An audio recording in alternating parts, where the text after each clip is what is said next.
Good morning, students. Welcome back to the new session of learning.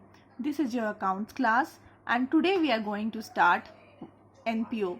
It means non-profit organization. So, let's first discuss the marks related with this chapter. This chapter is of 10 marks, as you can see. Okay, 1 marks goes for MCQ questions, 3 marks goes for practical, or it can be a theory questions. Okay, and 6 marks is of practical questions. Okay, so let's start. In today's video, it is a conceptual video, and we will know about the concept of NPO. So what is the meaning of NPO? Not for profit organization. This is the another name for non-profit organization. Okay, not for profit organization is the another name for non-profit organization. Is known as non-profit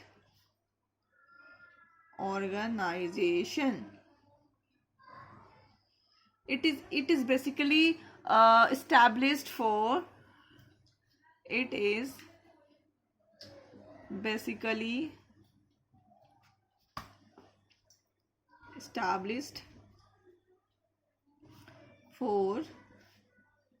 social welfare, health like hospital, okay, education like all the schools are called NPO. Education. Then some religious trust can be also established. So religious purpose, religious, and for cultural purpose. Okay, so it is established to promote all these things. Okay, so it can also be, we can also say NPO is a separate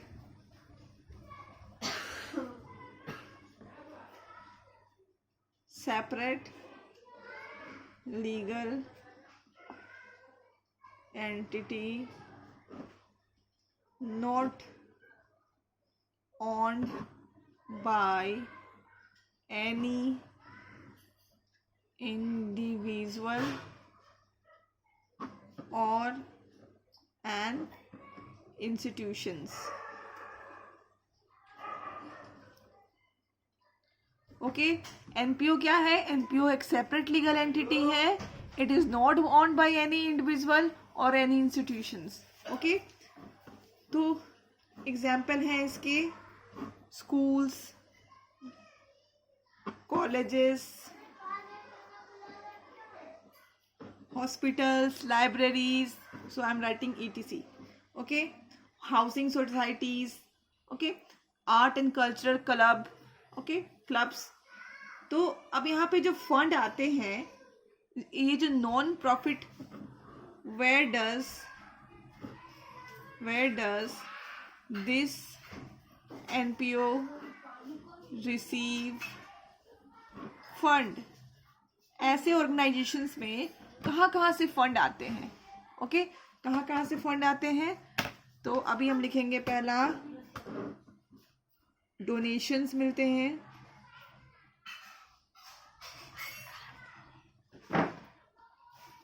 donations. Second, membership fees.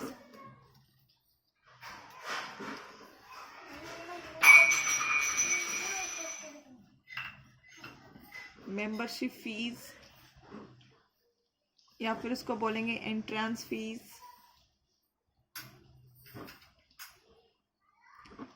Subscription से आते हैं,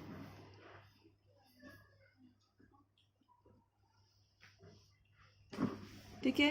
फिर then loans ले सकते हैं,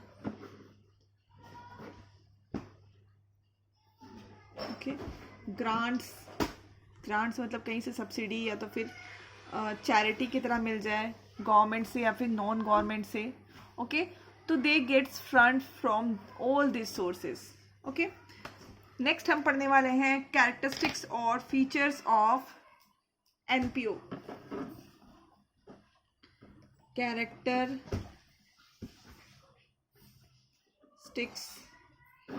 और features of NPO. NPO की क्या कैरेक्टरिस्टिक्स है एंड क्या फीचर्स है, हम लोग नेक्स्ट ये देखने वाले हैं, ठीक है। तो सबसे पहला कौन सा फीचर है? First feature is entity, okay.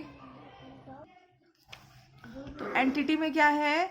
NPO is a separate legal entity, okay, and it is promoted by individual. ये सेपरेट लीगल एंटिटी है, बट कोई प्रमोटर्स इसको इंडिविजुअल्स प्रमोटर बन के इसको प्रमोट कर सकते हैं या फिर कोई इंटरप्राइज इसको प्रमोट करती है, ओके।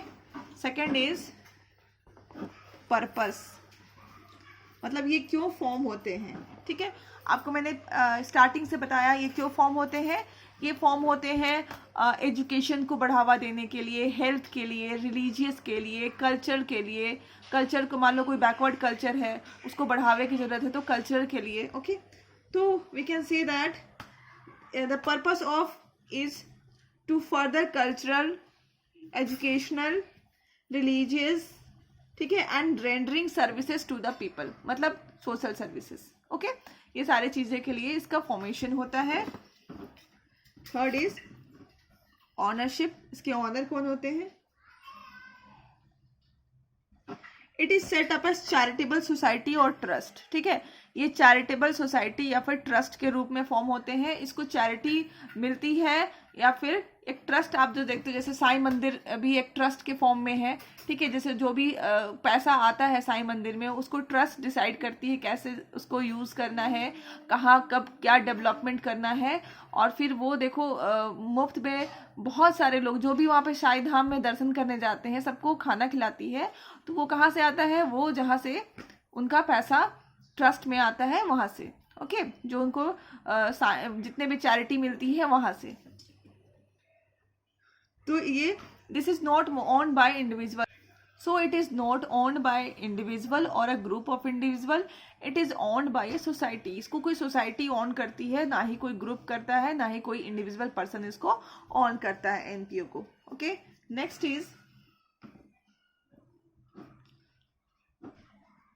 प्रॉफिट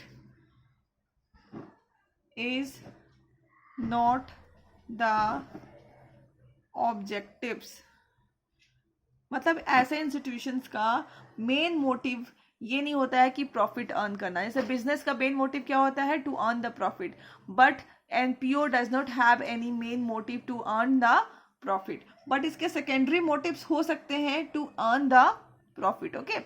क्योंकि देखो जितने भी एजुकेशन से रिलेटेड आप hospitals, in a practical life I am telling you कि हॉस्पिटल्स हैं, स्कूल्स हैं, they are earning profit, okay, but they are not, they don't have the main motive as profit earning, they have main motive as social service, okay. और यहाँ पे इस chapter में आप profit को प्रॉफिट नहीं बोलोगे, प्रॉफिट को आप क्या बोलोगे? सरप्लस बोलोगे। इस चैप्टर में आप जितनी भी प्रॉफिट आने वाली है उसको आप क्या बोलोगे? सरप्लस बोलोगे, ओके। तो surplus is necessary to maintain the assets and also operate, okay. तो सरप्लस मतलब प्रॉफिट को हम लोग यहाँ पे क्या बोलते हैं? सरप्लस बोलते हैं। तो जैसे कि हर एक बिजनेस के लिए प्रॉफिट की रिक्वायरमेंट बहुत ही ज़रूरी होती है ताकि वो बिजनेस को रन करे स्मूथली, तो यहाँ भी हमें प्रॉफिट की या सरप्लस की ज़रूरत है ताकि हम असेट्स को मेंटेन कर पाएँ एंड ऑपरेशंस जो है उसको चला पाएँ, मतलब डे टू डे ऑपरेशंस जो होती है एनपीओ की उसको हम लोग रन कर पाएँ, ओके। अभी इसके हम बात करते हैं फंड्स। फंड्स मतलब यहाँ पे कहाँ कहाँ से फंड्स आता है, तो आई हैव टोल्ड यू कहाँ कहाँ से आता है। ये सारे सोर्सेस है उसके, donations, membership fee and all this things are called funds. यहाँ से सारे फंड्स यहाँ पर से आते हैं, ठीक है। फिर फिनेंशियल स्टेटमेंट, हम लोग फिनेंशियल स्टेटमेंट के बारे में बाद में पढ़ेंगे कि इसमें कौन कौन से फिनेंशियल स्टेटमेंट बनाए जाते हैं। And next is last is management. इसको कौन मैनेज करते हैं?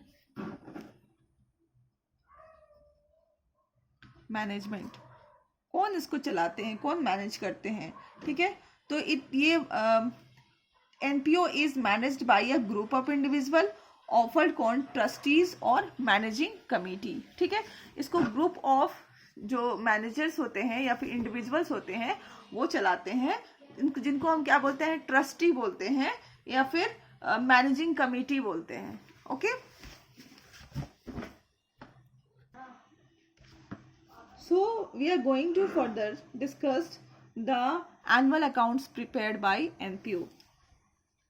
What are the annual accounts prepared by NPO? ठीक है, मतलब जो NPO है वो कौन कौन से एनुअल अकाउंट प्रिपेयर करते हैं। जैसे जो हमारा जो बिजनेस है, आपने अभी पूरा का पूरा पार्टनरशिप खत्म कर लिया है। Okay, then I am starting this chapter. तो पूरा पार्टनरशिप खत्म करने के बाद आपको क्या पता चला कि जो बिजनेसमैन होते हैं वो 2-3 अकाउंट बनाते हैं, that is profit and loss account, balance sheet, trial balance. ये सब आपने पहले सिखाया हुआ है क्या? ये लोग बनाते हैं। बट जो एनपीओ है वो कौन कौन सी अकाउंट्स बनाती है? तो है, पहला है receipts and payment account. Then second में बनाती है income and expenditure accounts. Okay, and third में बनाती है बैलेंस शीट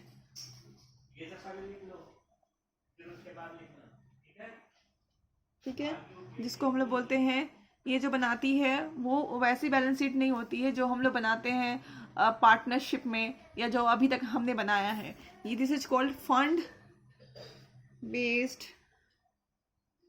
अकाउंटिंग, जो कि एक थ्योरी पार्ट है, इसको हम लोग बाद में पढ़ेंगे।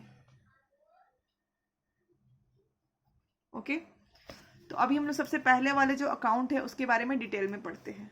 ओके, क्या नाम है इसका?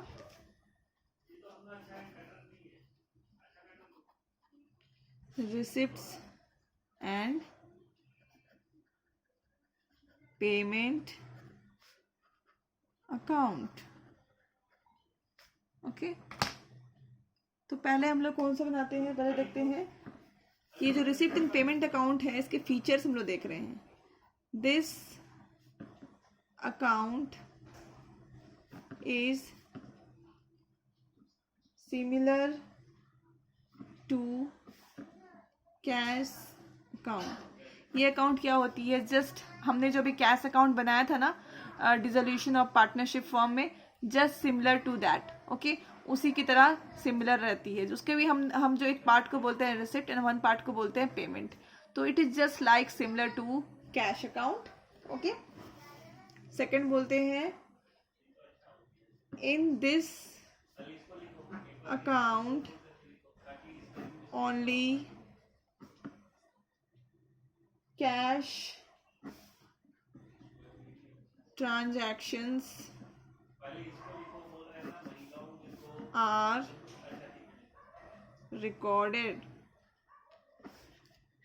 जैसे कि हम आपको बोलते हैं कि ये just it is like a cash account, ये कैश अकाउंट की तरह ही है। तो क्या कैश अकाउंट क्रेडिट ट्रांजेक्शन्स को रिकॉर्ड करती है? नो। ठीक है, तो वैसे ही इसी तरह ये जो अकाउंट है वो सिर्फ कैश ट्रांजेक्शन्स को रिकॉर्ड करती है। तो यहाँ हम लोग बोल सकते हैं कि does not record credit transactions. Okay, ये क्रेडिट ट्रांजैक्शंस को रिकॉर्ड नहीं करती है। Okay, then next feature is in this transactions are recorded. ये this is based on cash basis। आपने 11th क्लास में 2 बेसिस ऑफ अकाउंटेंसी पढ़ा था, that is accrual basis and second is cash basis. Okay, तो ये कौन सा basis को लेती है? Only cash basis of accountancy को लेती है, and it ignores an accrual basis.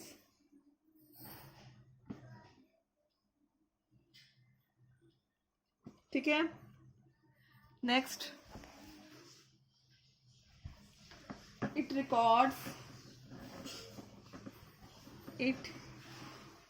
records transactions of capital nature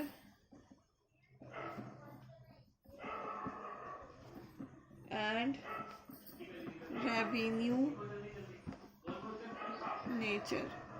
ये कौन कौन सा ट्रांजैक्शंस को रिकॉर्ड करती है जो कि कैपिटल नेचर से रिलेटेड होते हैं एंड रेवेन्यू नेचर से रिलेटेड होते हैं। Capital nature in the sense कि वैसे खर्चे जो काफ़ी भारी भरकम होते हैं। Okay, heavy expenses. ओके, तो यहाँ पे आप लिख लो थोड़ा हिंट के लिए, अगर आप भूल गए हो तो, heavy expenses and this records small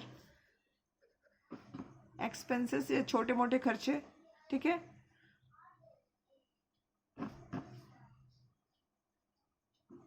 small लिखते हैं, ये खर्चे भी हो सकते हैं एंड रिसिप्ट भी हो सकते हैं। Okay, this is heavy, this is small. Okay, opposite. So that's all for today. Hope you understood this video and thank you for watching.